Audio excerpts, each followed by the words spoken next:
This is VOA News. Reporting by remote, I'm David Byrd. Representatives of Afghanistan's warring factions have gathered in Qatar for historic U.S.-brokered peace negotiations starting Saturday, aimed at finding a political settlement to the South Asian country's longest war.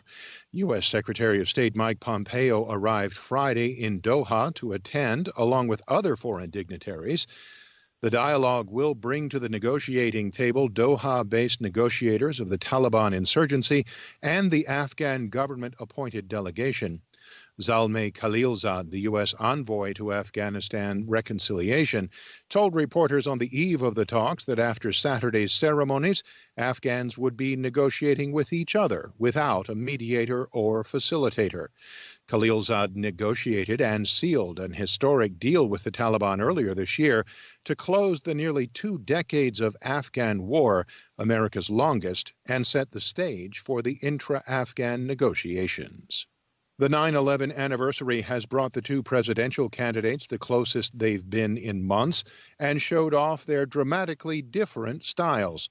AP Washington correspondent Sagar Meghani has more. At the Flight 93 Memorial in Shanksville, Pennsylvania, where 40 passengers brought down the hijacked plane, President Trump proclaimed America's might. No matter the odds, America will always rise up, stand tall, and fight back. Hours later, it's a pleasure to meet you.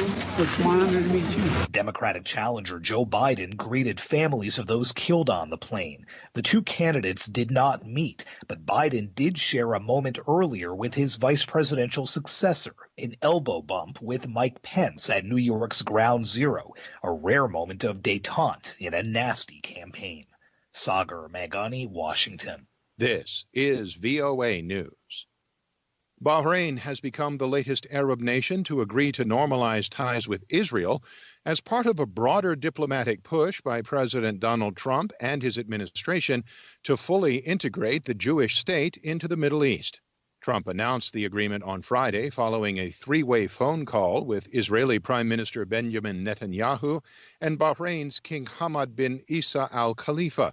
President Trump said that peace is quickly coming to the Middle East after so much violence. The sand was loaded up with blood, and now you're going to see that a lot of that sand is going to be loaded up with peace. The announcement on the 19th anniversary of the September 11th, 2001 terrorist attacks came less than a week before Trump hosts a White House ceremony to mark the establishment of full relations between Israel and the United Arab Emirates.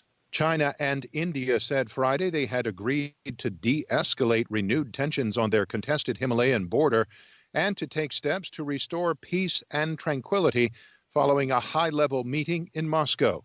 Reuters' Emer McCarthy has more. Top diplomats from India and China met in Moscow on Friday and said that they'd agreed to disengage their forces in the Himalayas and de-escalate. 20 Indian troops were killed in a clash in June there, and the most recent incident came this week when both countries accused each other of firing into the air, violating a long-held protocol not to use firearms in the area. China's foreign ministry said in a statement that its state councillor Wang Yi told India's Foreign Minister S. Jaishankar, quote, the imperative is to immediately stop provocations such as firing and other dangerous actions that violate the commitments made by the two sides. He also said all personnel and equipment that have trespassed at the border must be moved to de-escalate the situation. That's Reuters' Emer McCarthy.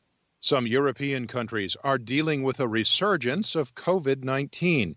AP correspondent Jennifer King reports. The Dutch Public Health Institute says 1,270 people tested positive for COVID-19 in the last 24 hours. That's the highest number since mid-April. It's the second time this week that Dutch daily infections have topped 1,000 and a sign that the virus is making a resurgence in the Netherlands. In Birmingham, England's second largest city, households are being urged to stop socializing. The latest government data for Birmingham, England, shows the infection rate has doubled in the past week. And the number of confirmed cases in the UK has spiked at over 3,500, the highest daily total since May 17th. In Eastern Europe, Hungary and the Czech Republic registered all-time daily highs on Friday. I'm Jennifer King. Reporting by remote, I'm David Byrd, VOA News.